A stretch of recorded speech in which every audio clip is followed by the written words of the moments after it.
बिल्कुल आशा, ये 3 दिनों तक मैराथन बैठक के बाद आज तेजस्वी यादव देर रात पटना पहुंचे। उसके बाद जो आज वो प्रेस कॉन्फ्रेंस करने वाले हैं, प्रेस कॉन्फ्रेंस में तमाम जो घटक दल हैं, घटक दल शामिल रहेंगे।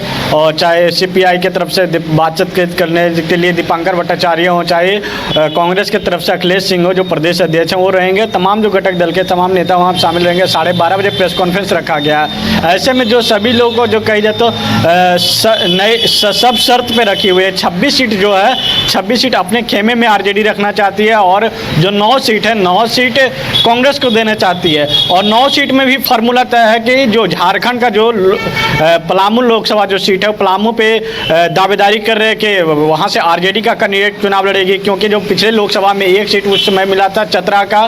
तो इस बार 2 सीटों पर अगर कांग्रेस सहमति जताती है तो 2 सीट जो झारखंड का 2 सीट पे आरजेडी चुनाव लड़ेगी और तब बिहार में 9 सीट इनको मिलेगा। और ऐसे में जो पप्पू यादव को लेकर जो कयास लगाए थे कि पप्पू यादव पूर्णिया में जो जनसभाएं कर रहे थे, लगातार पूर्णिया में कैंप कर रहे थे, अब पप्पू यादव जो है पूरी तरीके से कांग्रेस से दरकिनार हो गए। पप्पू यादव, अब पप्पू यादव को ऑफर दिया गया कि सुपौल से लड़े या महाराजगंज से लड़े, और इसके साथ साथ न तो फिर आप दरभंगा से चुनाव लड़े। इस तरीके का उनको फार्मूला दी गई है। लेकिन अभी तक जो कही जाए तो पप्पू यादव की तरफ से कोई स्टैंड नहीं खुला गया। आज जो है तमाम जो घटक दल के नेता एक साथ बैठेंगे, उसके बाद प्रेस कॉन्फ्रेंस करेंगे। समय रखा गया 12:30 बजे के बाद।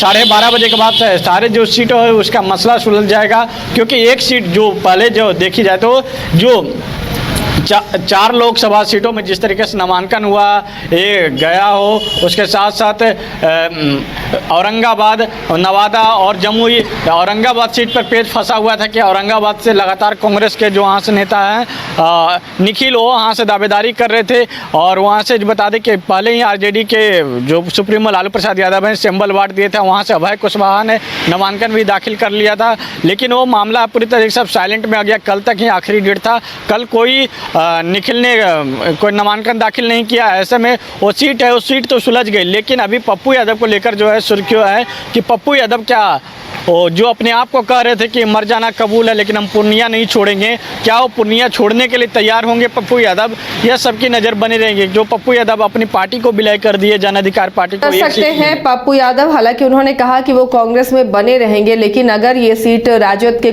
खाते में जाती है और बीमा भारती को सिंबल भी दे दिया गया है, जैसा उन्होंने सिंबल भी दिखाया, अब क्या पप्पू यादव यहां से चुनाव लड़ेंगे ही, फ्रेंडली फाइट होगी, या पप्पू यादव बगावत करेंगे, या फिर उन्हें किसी और सीट पर राजी कर लिया गया है?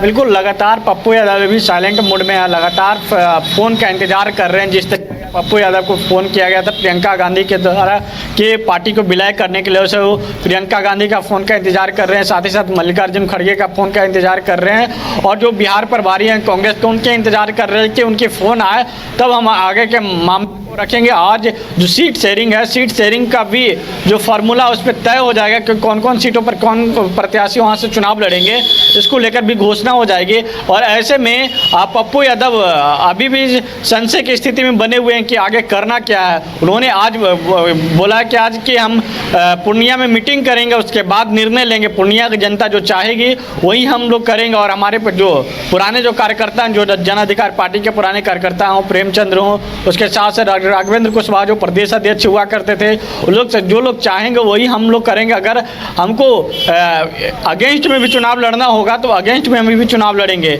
यानी कि साफ तौर पे अब सीधी टक्कर देने के लिए तैयार है पप्पू यादव कि पूर्णिया हम छोड़ने वाले नहीं। अगर हमको दूसरे सीट जो ऑफर की जा रही है, सुपौल का सीट, महाराजगंज का सीट, अभी इन सीटों को ठुकरा रहे हैं, लेकिन अब फ़ोन का इंतजार कर रहे हैं कि फ़ोन जैसी ही आती है उसके बाद आगे का निर्णय लेंगे। और आज कार्यकर्ताओं के साथ बैठकर निर्णय लेंगे कि आगे करना क्या है। आगे जो महागठबंधन के जो प्रत्याशी हैं, बीमा भारती इस तरीके से कह रहे हैं कि बड़े भाई हैं हमारे पप्पू यादव, हमको समर्थन करेंगे और हमारे चुनाव प्रसार के लिए आएंगे।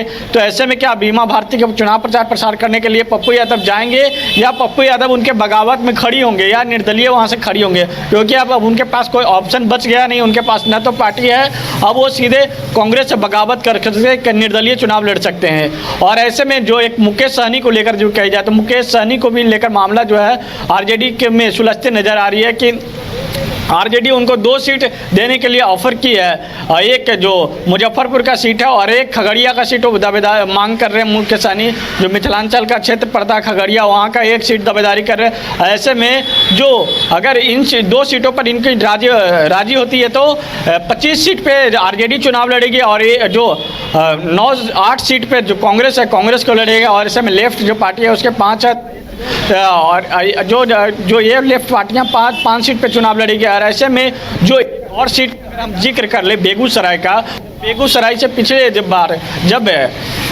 उस समय जब वहाँ से कांग्रेस के जो नेता, उस समय सीपीआई के नेता थे कन्हैया कुमार वहाँ से चुनाव लड़े थे। इस बार कन्हैया कुमार कांग्रेस में है। कन्हैया कुमार को भी लेकर अटकलें लग रही थी कि वहाँ से लड़ेंगे चुनाव, लेकिन अभी कन्हैया कुमार की तरफ से कोई वक्तव्य नहीं आया। कि पिछले बार अगर बात कर लिया तो उस समय गिरिराज सिंह थे एनडीए की तरफ से प्रत्याशी और कन्हैया कुमार थे सीपीआई की तरफ से। कन्हैया कुमार ने उनको टक्कर दिया था, लेकिन वो सीट पर सीपीआई ने ही फिर से दावेदारी ठोक दी है और वहाँ पे उम्मीदवार को भी घोषणा कर दी है। ऐसे में वो जो सीट है वो सीट अब कन्हैया कुमार के हाथ से चला गया है। लेकिन अब कन्हैया कुमार कहाँ से चुनाव लड़ेंगे?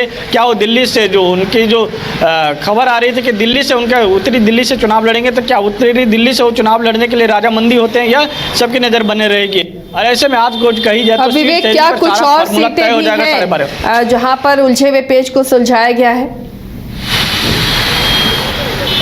जी बिल्कुल, कई सीट ऐसे हैं जहाँ पे लोग दावेदारी कर रहे थे। पूर्णिया पहला हो गया, उसके बाद जो औरंगाबाद सीट था, औरंगाबाद सीट पे भी लोग दावेदारी कर रहे थे और ऐसे में जो महाराजगंज सीट है, महाराजगंज सीट पे भी है उसी तरीके से दावेदारी है। एक तरीके से कही जाए दरभंगा सीट है, दरभंगा सीट पे भी जो सीट पे लगातार दावेदारी कर रहे थे। इस बार दरभंगा लोकसभा सीट में आरजेडी की तरफ से कैंडिडेट पूर्व मंत्री ललित यादव को बनाया गया है। एक तरफ अशरफ अंसारी हैं, वो भी दावेदारी कर रहे थे आरजेडी से ही, लेकिन अब उनको अशरफ अंसारी को साइड कर इनको ललित यादव को दी गई है। और ऐसे में आज जो है सारे मामला जो है आज सुलझा लिया जाएगा कि कौन सीटों पर कौन चुनाव लड़ेंगे और कौन कैंडिडेट होंगे और किन सीटों पर कौन किनके साथ में समर्थन देंगे। ये सब की आज मामला सुलझा लिया जाएगा। लेकिन ये सबकी नज़र बनी रहेगी कि जैसी सीट का घोषणा होती है क्या उसमें भी बगावत का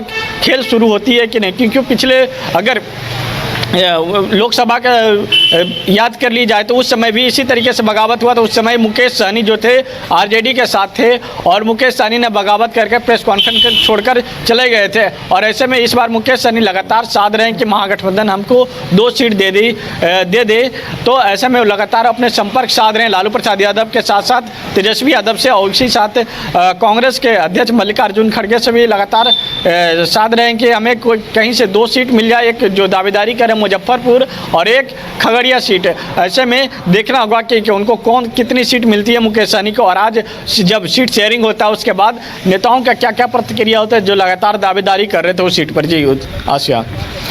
तो चलिए, आज उम्मीद है कि घोषणा हो जाएगी। सीट शेयरिंग का फॉर्मूला भी पूरे तरीके से तय हो चुका है, लेकिन कौन कौन सी सीट किसके खाते में जाएगी ये साफ हो जाएगा।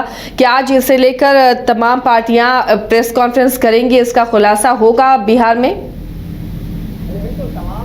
जी बिल्कुल, तमाम जो पार्टी साथ गठबंधन के माफ करिएगा, इंडिया गठबंधन के जो तमाम जो घटक दल हैं, तमाम लोग आज पटना के आरजेडी जो दफ्तर है वहाँ पे बैठ के प्रेस कॉन्फ्रेंस करेंगे और उसके बाद मामला को सुलझाने के लिए कवायद जो है 3 दिन से लगी हुई थी कि मामला को सुलझा लिया जाए। लेकिन जिस तरीके से जो तेजस्वी यादव पटना लौटे दिल्ली से, तो उनका बॉडी लैंग्वेज बताता है कि सारा मामला सुलझा लिया गया है। और ऐसे में जो बात कर ली जाए तो सीपीआई जो है, सीपीआई के जो 5 सीट मिलने वाली है उसमें एक जो नालंदा सीट है, नालंदा पे लगातार वो दावेदारी का नालंदा हो और उसके साथ नालंदा सीट हो, उसके साथ पटना साहिब हो, पटना साहिब पे लगातार वो दावेदारी कर रहे हैं। और ऐसे में पटना साहिब का अगर बात कर लिया तो पुराने जो पारंपरिक सीट रही है कांग्रेस के ज़माने के, कांग्रेस से वहाँ से लगातार सांसद चुन के आए हैं। पिछले 2 सालों से अगर छोड़ दी जाए तो वहाँ से लगातार कांग्रेस के सांसद चुने गए हैं। तो ऐसे में उस सीट पर भी सीपीआई दावेदारी कर रही है कि वहाँ पे से